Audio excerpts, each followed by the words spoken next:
Rodolfo tá fazendo uma fezinha no time dele, hein? E você, ainda acredita no seu time? Baixe o aplicativo da Bet Nacional e jogue com responsabilidade. Falar sobre sua carreira como piloto, até continuando nesse papo da gerência de carreira e tudo. Você teve essa pessoa que olhou pra você, viu o potencial e te deu esse amparo pra te colocar numa Stock Car e você depois ter virado uma referência na categoria? Você teve essa pessoa? Vamos lá. Eu não tô dizendo que a regra geral é você ter um empresário.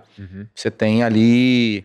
você falou do Gerson, acho que o do Gerson é o próprio pai, o do Neymar é o pai, a família, do Ronaldinho Gaúcho era o irmão. Então, assim, você tem... Óbvio que em algumas negociações, alguns empresários participaram em negociações específicas. Mas... talvez por ter uma família que vivia do esporte, um pai que entendia e outras coisas, talvez eu não tivesse essa prática de ter um empresário. E no automobilismo não é muito comum e não era muito comum, na minha época, menos ainda comum de você ter um empresário ou um direcionamento de carreira. Então eu não tive no começo da minha carreira, foi um esforço individual. Mas quando eu fui, no comecinho, quando eu fui fazer meu segundo ano, eu trabalhei um período na Argentina, com um empresário brasileiro de automobilismo muito bom até hoje, que é o Geraldo Rodrigues, que é a Reunion, um ano só, com o Paulo Becardi, era o cara que cuidava de mim. Agradecido demais a ele, porque ajudou muito, eu era um menino, não sabia de muita coisa, contratos, negociações, entregas e tal. No mundo mais simples, né? Era quase você vender o adesivo da porta e o quanto aparecia na televisão e você fazer uma média lá do Repcon, do Ibope, falar, olha, apareci tanto, a foto, sair na capa do jornal, sair na revista. Hoje tem entrega de redes sociais, tem métricas, tem coisas muito mais complicadas, gerar o próprio conteúdo. Naquela época não tinha. E depois, quando eu volto pro Brasil, eu trabalho com a minha irmã, que já tinha um escritório fazendo um pouco isso, e com o marido dela, o Claudio Negramin, na época, e eu trabalho com o Fernando Giulianelli, que era um cara que veio da Luduca, era do mercado, tinha corrido comigo, trabalhava no mercado, né? Então trabalhava ali com mídia e saiu para trabalhar comigo e foi meu empresário no meu comecinho de estocar, no meu recomeço de estocar. E foi importantíssimo para mim, trouxe grandes marcas na época. Então eles, né? Não só eu, mas a minha irmã, ele e tal, todo mundo junto. Trouxe na época a Petrobras, Biosintética, Nokia... trouxe a própria Red Bull, foi meu comecinho com a Red Bull. Trouxe grandes marcas para trabalharem comigo e foi mérito deles. Mas ele ficou pouco tempo, 2 anos comigo, e a partir dali eu aprendi, eu achei que aprendi o que eu tinha aprendido, e eu montei meu próprio escritório e eu cuidei de mim mesmo. Então isso eu tô falando ali de 2002 até 2004, 2005. Tinha quantos anos nessa época? Só pra... Não, já tinha 26 anos. Tinha 26 anos, 2002. Então assim, a partir dali eu falei, não, eu toco meus contratos, eu cuido de mim. E fui montando a minha estrutura para trabalhar primeiro só para mim, porque o automobilismo era muito difícil de vender. Então eu aprendi como tinha que se vender e a entrega tinha que ser feita, mas eu entendi que a grande dificuldade das empresas em patrocinar o motorsport é que elas queriam o motorsport dentro da sua carteira de retorno, mas elas não sabiam como ativar, como fazer, e não sabem até hoje. E o que eu faço com isso? Como é que eu uso isso?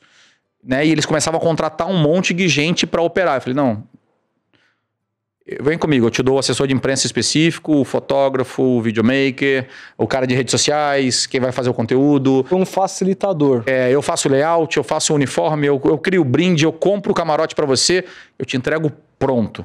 Você não precisa contratar gente para viajar. Me fala quem vai que eu entrego a credencial na porta e ainda boto um PR para receber o cara, fala que horário que vem, eu... fecha o restaurante para ir jantar com teus clientes no sexta-feira à noite no lugar. Caralho, Kaká, que cabeça à frente, cara. Eu montei a empresa para fazer isso. Falei assim, o teu custo vai ser o patrocínio. Você não tem outros... Você não vai ter que contratar um monte de gente para gerir o meu negócio. Eu vou gerir ele para você e entrego pronto. Tá. E nisso eu consegui ter grandes marcas também, não só pelo resultado, mas por fazer dessa maneira e fazer essa entrega que pouca gente fazia. Que hoje tem bastante gente que faz, tá? E eu comecei a fazer um pouco essa entrega e as marcas começaram a ver valor nisso, porque, talvez uma palavra específica, mas elas não conseguiam muito mensurar o ROI disso, o retorno disso. E eu comecei a entregar o relatório de mídia, eu entregava o relatório aqui de quanto aparecia, né? Eu contratava o Repcon Ibope para falar assim, olha, eu dei retorno de tanto, a marca apareceu em tais lugares, A ativação foi essa.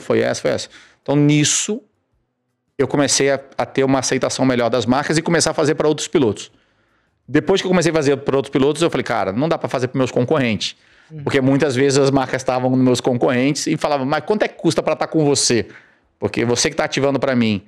E aí eu comecei a fazer para outros esportes. Então, fiz um pouquinho de vôlei, de basquete, de um pouquinho de tudo. Mas eu, com respeito total, eu joguei vôlei e gosto muito. Com respeito total ao vôlei e ao basquete, são 2 esportes que no Brasil também são bons de vender. Eu olhei meio que o dinheiro no Brasil estava em 2 mercados. Que era um que eu praticava, que era o automobilismo, entendia e vendia melhor do que os outros. E o futebol. Falei, cara, aí eu parei de trabalhar um pouco com os esportes olímpicos. Parei bastante de trabalhar com os esportes olímpicos. Esse pedaço que eu trabalhava com os esportes, eu migrei um pouco para a entrega de ações de experiência, relacionamento e venda de mídia. Então eu comecei a fazer consultoria para as marcas de o que é o que eles tinham que patrocinar, onde eles tinham que botar o dinheiro, em que espaço eles tinham que comprar, quais são os influenciadores que eles tinham que ter. Então eu comecei a trabalhar um pouco de venda de mídia e aí fui cuidar de carreira de atleta, tomando todo o cuidado, esperando meu pai se aposentar para que ninguém confundisse a minha operação de jogador com a de narrador dele. Mas o velho não se aposenta nunca, então cada hora ele inventa um negócio para fazer.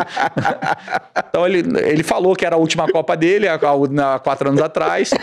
Então há 4 anos atrás eu acreditei e falei, tá na hora de eu entrar no mercado de jogador, porque agora ele não vai ter mais um jogador meu que ele vai num programa de televisão e vai elogiar um jogador e alguém fala, mas tá elogiando porque o jogador o empresário é o filho dele. Claro.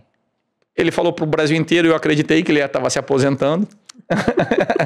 E no final ele não se aposentou de jeito nenhum. Você tá me dizendo que você, enquanto... E aí hoje eu faço trabalho com venda de mídia, consultoria, automobilismo e venda de patrocínio para automobilismo, mas mais para mim só, não para outros pilotos. Tenho uma participação na equipe e a administração de carreira de jogador de futebol. Mas então, você tá me dizendo que enquanto piloto você já era um empresário. Já tinha há muito tempo. Eu tenho a empresa há mais de 20 anos. Uma cabeça... Mas não, faz 20 anos que eu tenho a empresa.